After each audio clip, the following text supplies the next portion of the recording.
Content warning. Today's episode contains discussion of the murder of 2 young girls.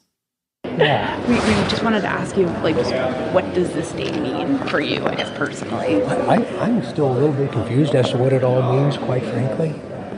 Again, I thought we would all be in a celebratory place, but nobody is. But it's all about our partnerships, right? Right. And I'm really proud of that. I'm really proud of that. Well, we really appreciate, We're going to continue to move. Now we're in a very objective place, and we're going to continue to move that way. Absolutely. But you guys, I appreciate you standing behind your words. I really do. Yeah. We appreciate that, and thank you so much. Yeah. All right. Can we use these comments? Absolutely. Okay, thank you. Thank you very much. We appreciate it. Have a good one. You just heard from Superintendent Doug Carter, who we got just a moment to speak with today at the press conference. And we are, right after we left the press conference, we rushed over to the Delphi library. So we're going to do very much what we did last Friday, where we're just going to very quickly, in a raw, unedited way, give you our impressions and our analysis of what happened today. We're the Murder Sheet, and this is The Delphi murders. the Richard Allen press conference. So today was a huge day in the Delphi case. There's no understating that. You have basically law enforcement calling together a press conference, the media sort of rushing over to Delphi and covering it, and you have some announcements. And I think Kevin and I going into this day sort of assumed that there would probably be a lot of questions that we would want answered at the end of the day that wouldn't necessarily be answered immediately. And I think that was borne out, but we are now going to sort of just talk about everything we saw, everything that happened, and what we can make of this press conference that we both attended today. There's several things that I think are worth noting right at the very beginning. First of all, we did not get as much information as we wanted. We didn't get anywhere near as much information as we would all like. We did get one key piece of information, and that is just confirmation that Richard M. Allen, a 50-year-old Delphi resident, has been arrested for the murders of Abby and Libby. So we have that confirmed at this point. They were very clear about that point. What we don't know is we don't know what evidence they have against him. They're keeping the probable cause affidavit under seal for the moment. And we know he's charged with murder, but that charge in and of itself does not necessarily tell us a lot about the police theory of the crime. And before we get into that, I think it's also worth noting that generally speaking, when police announce an arrest in a case, especially a murder case, it generally means that the police work is over. They've got their man. The investigation is done. They made it very clear today that that was not the case. Yeah, that's highly unusual. If you have an investigation where the only thing left to do is take it to trial, you do not have law enforcement continuing to solicit tips for the Abby and Libby tip line and kind of noting that, very explicitly stating this is not over. If you go back and listen to the transcripts of the conversation, we recorded it ourselves, but our audio is going to be much worse than we're sure you could find on YouTube. So we suggest if you go there, people were stating multiple times, it's not over, it's not over, it's not over. This is an active investigation. The investigation continues to want to hear from the public with actionable tips. And so to us, that seemed a very highly significant thing to indicate that things are unresolved. And we could speculate as to what that could mean. But I think just to start off, let's just note that that is interesting and highly unusual, I think, given that you think an arrest is sort of the culmination of we figured out what happened, or at least most of what happened. We got the guy, and now we're going to charge him.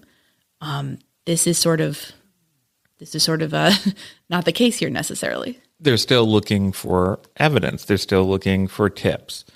So a lot of people at the press conference were speculating, fairly, I would say, that this might suggest that there are other people who were involved in this. Or at the very least, that investigators want to at least look into that possibility very strongly and either confirm or disprove it.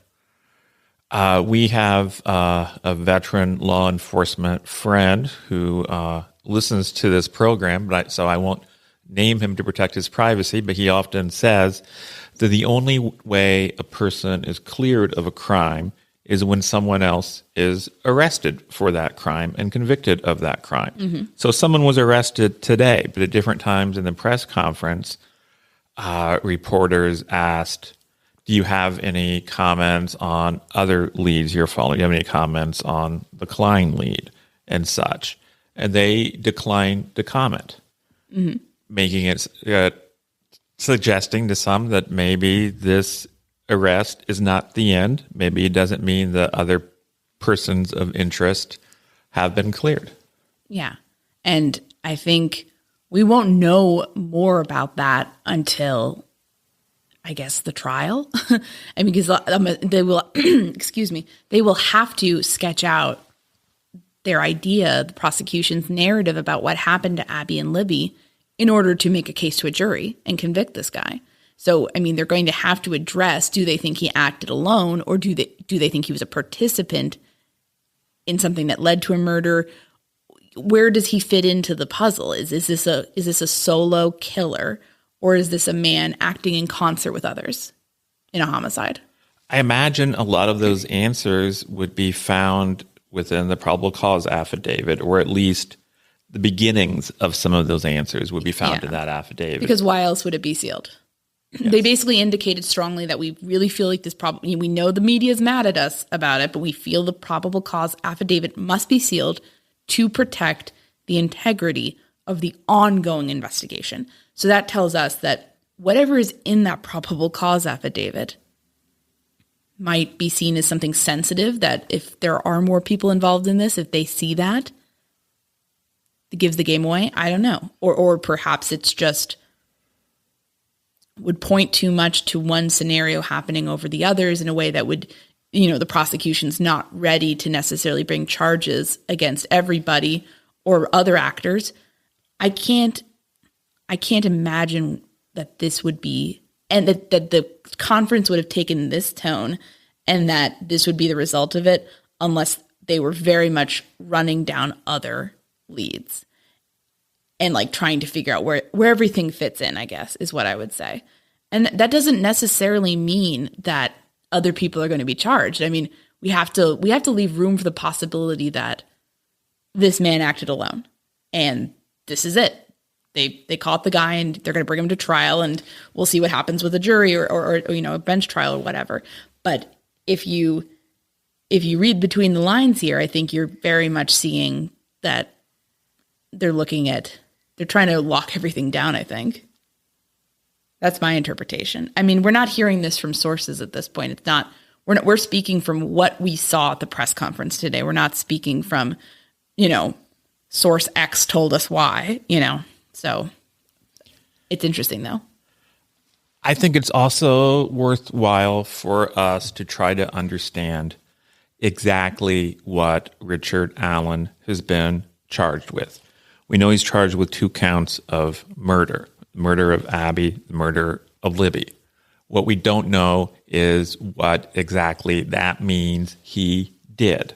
Does it mean he acted alone and was personally the monster who took the lives of these 2 precious young girls? Or does it mean that perhaps that's not the case, that he was just somehow involved? We don't know. Hopefully we would get that information when some of this material is unsealed. I think it would be worthwhile to take a moment to read through the murder statute here in Indiana so we can see what exactly he could have done that would be defined legally as murder. Do you have the murder statute called up? So the 2017 Indiana Code Title 35 Criminal Law and Procedure, Article 42, Offenses Against the Person, Chapter 1, Homicide, 3542.11 Murder. So Section 1, murder is defined as a person who, 1, knowingly or intentionally kills another human being. So Pretty classic, yeah. That's pretty clear. Yeah. If you if I'm going to Kevin and I want to kill him and I kill him, I'm a murderer. So if she takes my life knowingly with whatever weapon, she has committed murder. So that is certainly on the list of possibilities for things Mr. Allen might have done. He literally might have been the person who personally took the lives of these children. And that would point to the most clear-cut scenario of what happened to the girls. It would be, this might be just a person acting alone for whatever horrible motive they have, going and unilaterally doing this to these kids and walking away, essentially. You don't necessarily need more people to do that, and it's more straightforward. Or there could be other people involved, but this is the principal actor, potentially, if this is the person who is going to do it.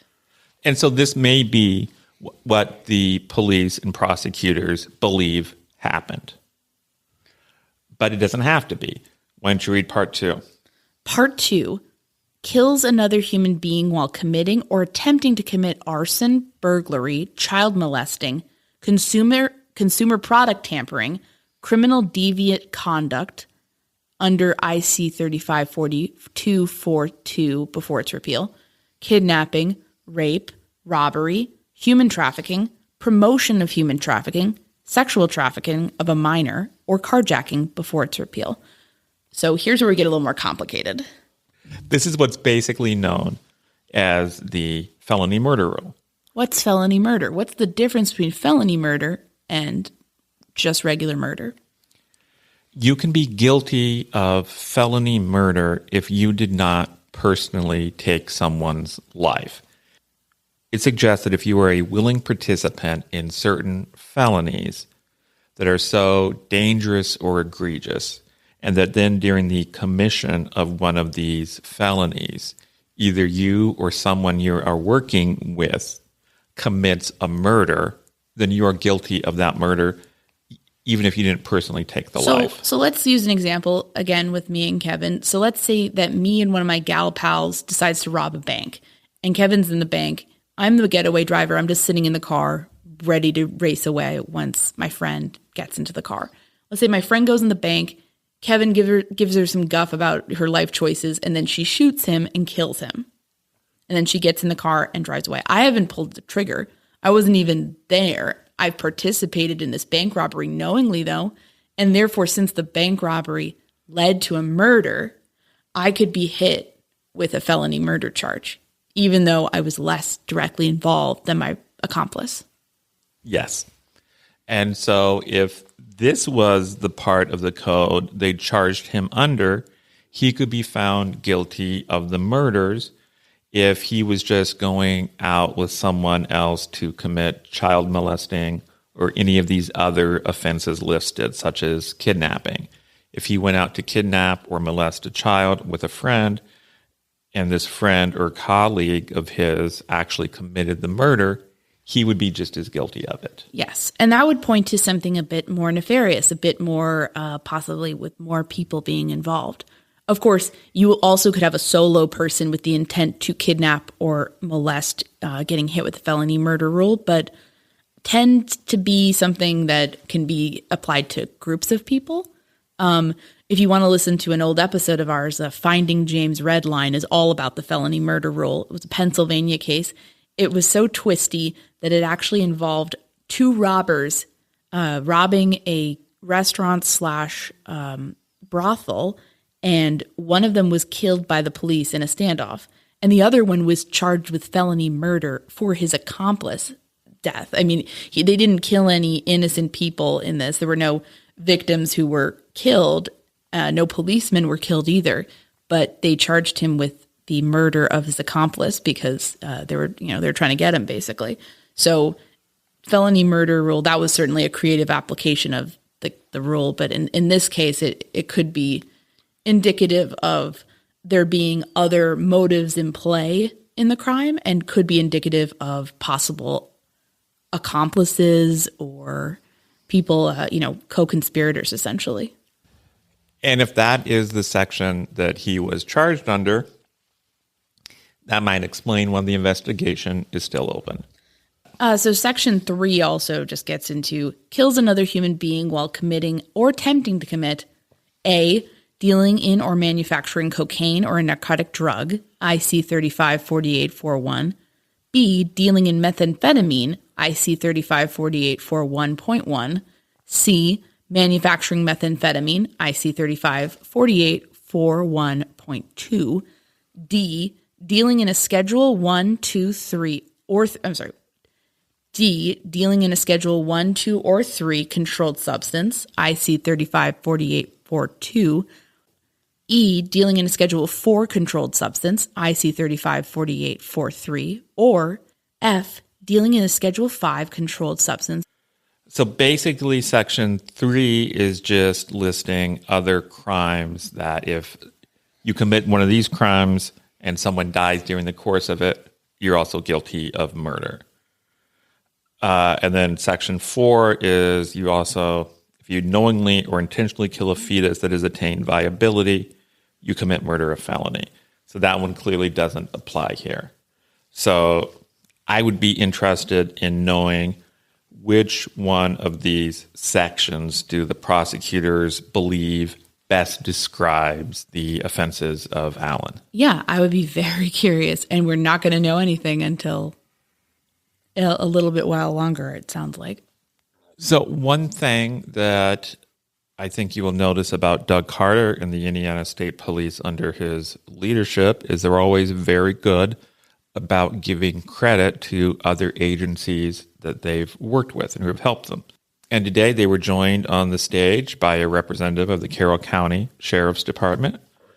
And the work of the Carroll County Sheriff's Department was praised. They were also joined on stage by some representatives of the U.S. Marshals.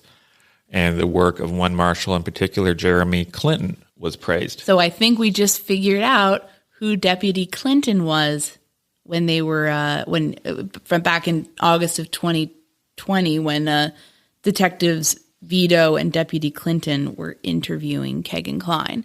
So when we heard that, we both looked at each other because that was one thing we had not figured out. You know, you're able to look up things, and unfortunately, Clinton is also the name of a county in Indiana. So when you're looking up Deputy Clinton, it becomes very difficult. Maybe other people figured this out, but we were not made aware of it. And it's also interesting to note this because the U.S. Marshal was helping with that particular angle of the investigation. If Jeremy Clinton was the man in the room with Kegan Kline and Detective Vito leading the interrogation, we can assume that he's been helping out with that angle of the investigation. And in fact, the U.S. Marshals are generally known for being very good for helping with investigations involving electronic devices. Yeah, when you think of U.S. Marshals, you think of fugitive apprehension. That's what they're known for. That's certainly the thing they're most famous for.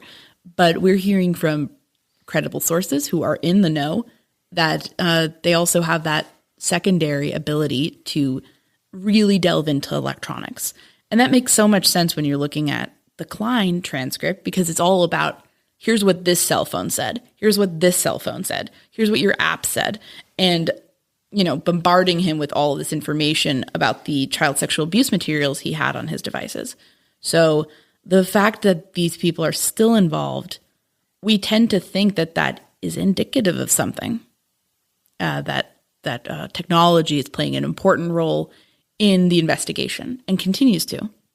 And not necessarily the idea that, we think that the U.S. Marshals' presence, it does not necessarily indicate that somebody's on the run.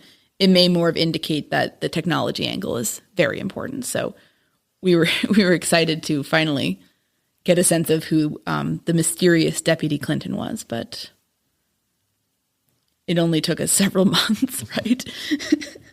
And having to go to a press conference. Longtime Murder Sheet listeners know that we're both history buffs who like to cover older crimes on the show. That's probably why we love to play June's Journey, a free-to-download hidden object game that centers around a 1920s murder mystery. In each chapter of the case, you play as June Parker, an intrepid sleuth scouring the globe for clues. Each new level presents a lovely illustrated scene that you've got to scrutinize for new clues in order to put together the puzzle. I'm already up to Chapter 6. I'm also super self-satisfied about my island estate. I love decorating this thing and adding flowers and paths and windmills and gaggles of old-time reporters in between adventures. I'm especially proud of my swan pond. It's a pond of swans. This is truly not a joke. Anya will not stop talking about the swan pond and her beautiful swans, as she calls them. I'm obsessed with my beautiful swans. I love the detailed, old-fashioned aesthetics of the game's artwork. It's fun picking out new details and getting to visit new retro locales through the game. Playing has become a really relaxing habit, something we like to do between errands or before turning in for the night. Find your first clue by downloading June's Journey today. Available on Android and iOS mobile devices, as well as on PC through Facebook Games. Why don't you talk a little bit about our day? I'll begin by saying neither one of us has attended an event of this magnitude before. We didn't know what to expect. Kevin has attended a Burger Chef Murders press conference, and I have attended other press conferences in my work as a business reporter, but nothing as large as this. We knew from our contacts in the media that national media was coming in. Obviously, local media was going to be on the ground, regional players, and that there was going to be a lot of interest here because this is a case people deeply care about. And we think that is great because Abby and Libby deserve justice. Their families deserve justice. And Doug Carter in the presser basically gave a lot of credit to media outlets for keeping the story alive and kind of keeping their memories alive and sort of really kind of looking at who could have done this essentially. So what we saw, well, I guess I'll start from the beginning. If hopefully people find this interesting, this is kind of what today looked like from the perspective of ourselves, obviously. It's going to be different for any sort of outlet covering this based on what their medium is and sort of what they're hoping to get from their coverage. We woke up very, very early at like 4:30. We also didn't sleep much last night because we were really, it's just a lot of emotions going through, knowing that something very big is going to happen in the morning with a case that we care deeply about and have put in a lot of time towards looking into, and not really knowing what to suspect. Is it going to be a mosh pit? Is it going to be, very formal? We don't know. So we drove up here. Our GPS took us on a wild route through local roads for some reason, and I was driving, so that was fun. Not a lot of light, lots of narrow country roads past cornfields. It was raining. It's kind of chilly out, very fall weather.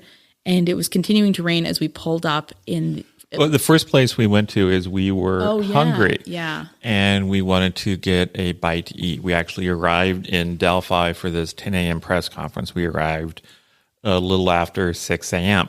And at that time, if you are hungry and want a quick and simple breakfast, not really a lot of choices. And so we went to McDonald's. And as it happened, as we were pulling into the McDonald's, we realized that this McDonald's was right next to the CVS where Richard Allen worked. Yeah, so that was a weird and creepy feeling. We got to the United Methodist Church where this was held. It's kind of a community center as well as a church. We were pretty early. I think it was around like 6:30. 6:30. And we were not first, though. There were a lot of TV crews already set up with tents, lights, having their reporters sort of talk live to their audiences and broadcast what was going on. So we kind of, because we're an audio medium and, we're just kind of there to observe for the most part because we didn't plan on running a whole recording of the whole thing. We wandered around and then awkwardly sat on a bench in front of the church at the doors. And there were two very nice local men there who were affiliated with the church. They were letting people inside the building just use the restroom and then come right back out. And no one was admitted into the building until 8 o'clock. State police showed up. So we see a bunch of troopers arrive in their uniforms. They're holding ISP signs to sort of set up on the stage. They have, boxes, or not boxes, like cases. I'm not sure. I guess that was probably like audio equipment or something. And they start trickling in at some point. Then the press is admitted. The press is admitted first. I was, I guess, a little hyper and amped, so I think I was the first one through the door. I think you were. Not to brag. It doesn't matter because, it's not a race, but I think I was just feeling really anxious, frankly, and I just wanted to kind of get in there and get our seats because we just, it's a big emotional buildup to something like this, to be frank. I mean, we try to bring you the news in a relatively objective style. We don't want to be sensationalist, and we want to be able to convey our emotions honestly without, relying entirely on that about how we feel, because we don't think what we feel matters that much compared to what we know and what we are able to prove, and what we were able to report to you responsibly. But it is emotional because, I mean, you just, I don't know. It just, I felt like a deep sense of sadness. Just, once basically we're sitting around a while, and then they put Abby and Libby's pictures up on the screen above the stage. And I just felt,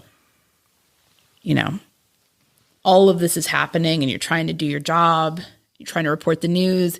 And at the heart of it is this really senseless, horrible tragedy that has negatively impacted so many people, these families, this community, and you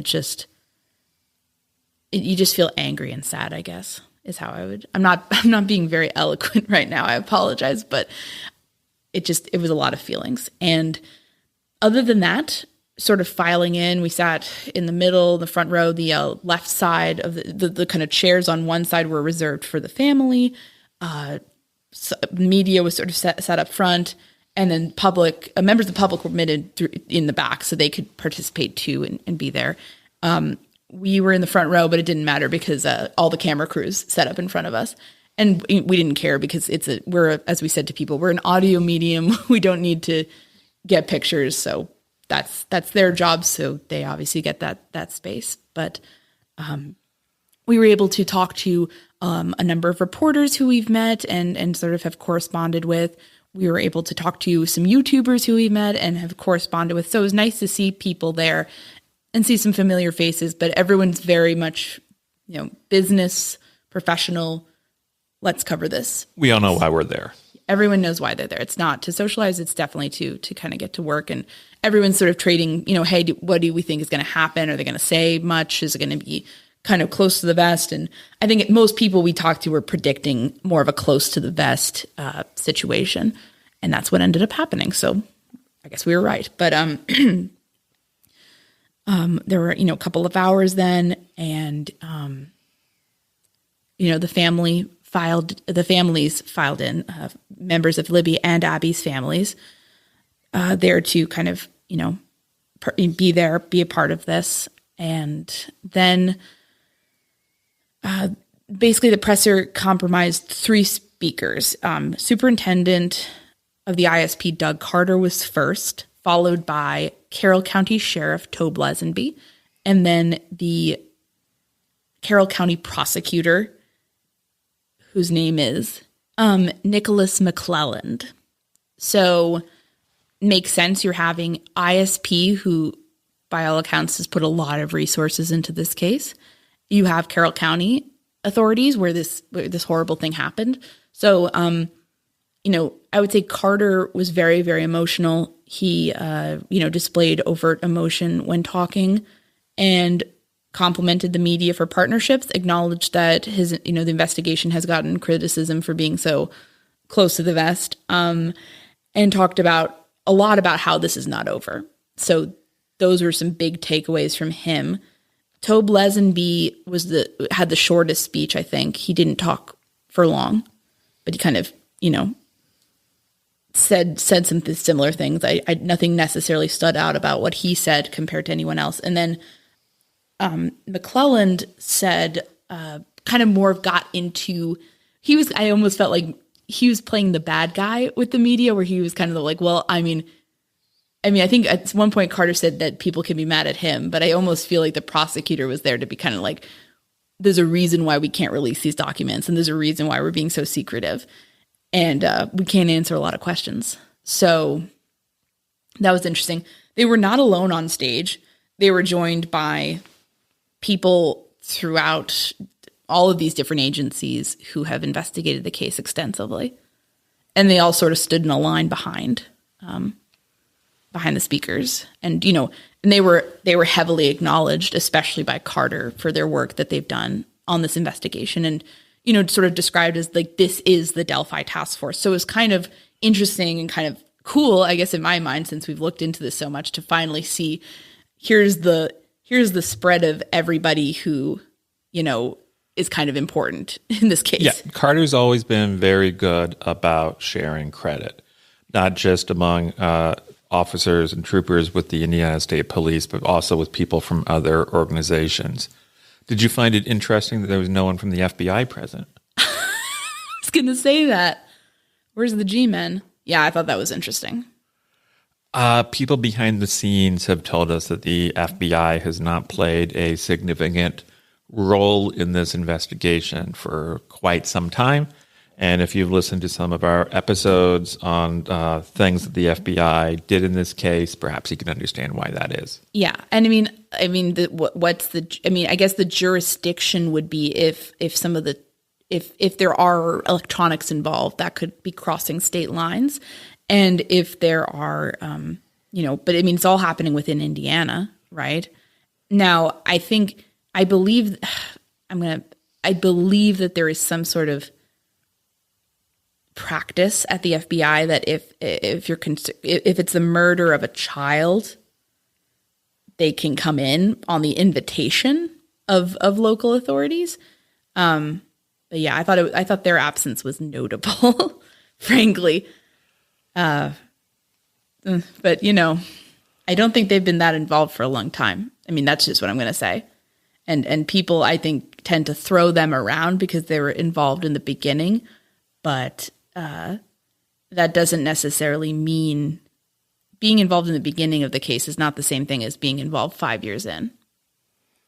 That is true.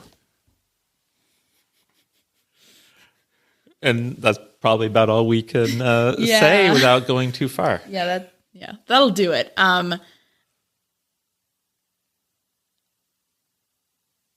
think it's really interesting. It's a really interesting point in the case because you have an investigation.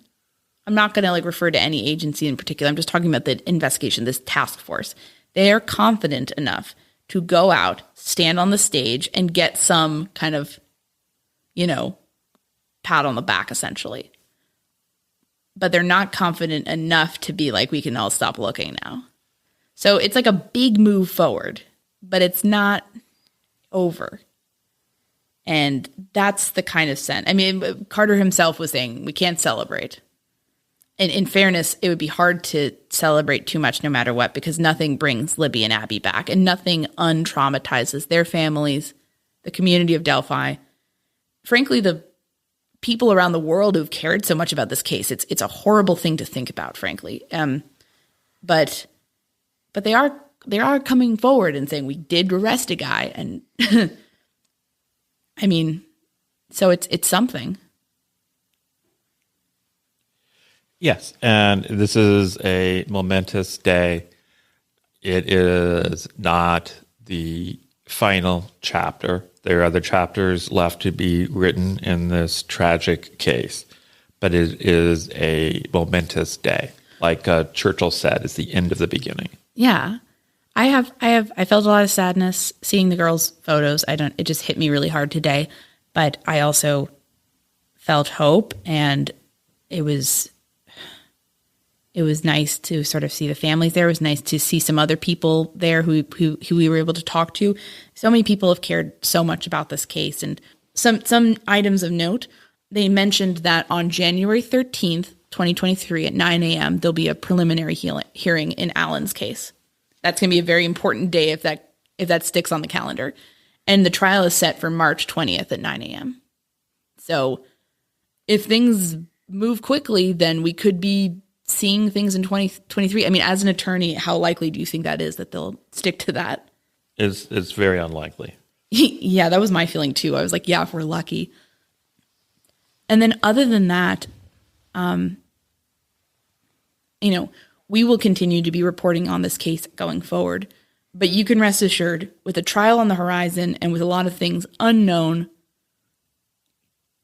we have always treaded cautiously in this case. I think people think that we get a lot of scoops, so we just run everything and, damn the torpedoes. But we can tell you that our habit of keeping some things back because it could be damaging will continue, and that we will strive to be even more careful and even more cautious as we continue to report this out, because we do not want to do anything to harm the investigation as it is continuing to be ongoing. So I'm saying that if we're running something on Delphi, you can rest assured that it's been thoroughly discussed, vetted, and it's not just us running with just to run. Basically, we don't do that. I mean, we never have, but I feel like it's important to state that now that a trial is looming. Yes. And I'd like to conclude by noting Superintendent Carter today noticed that he felt a very strong sense of peace today. You mentioned that when you saw the pictures of Abby and Libby, you felt very sad and it got to you. The moment today that got to me, oddly enough, was after the press conference was over.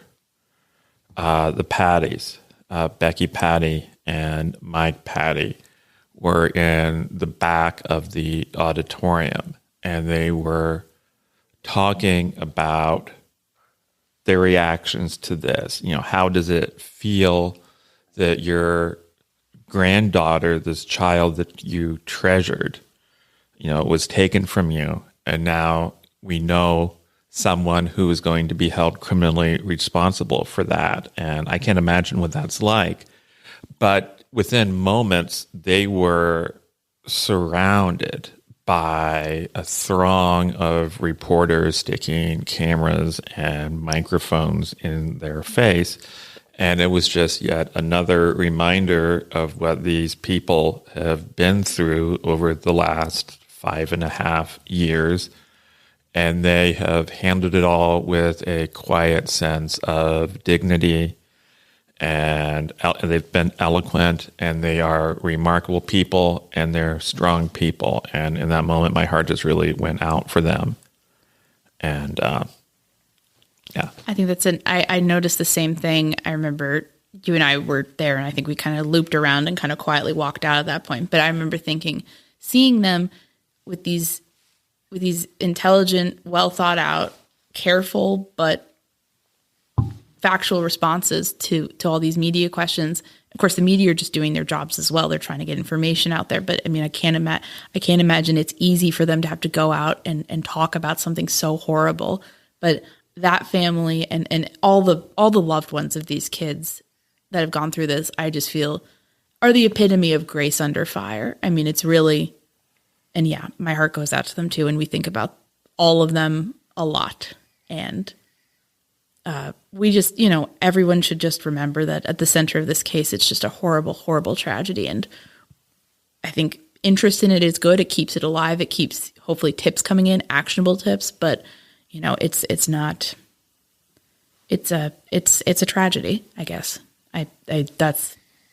That's what it boils down to. It's tragic that these girls are gone and that nothing will bring them back. But hopefully there can be justice on some level for the person person or people who did this. All right. Thanks so much for listening.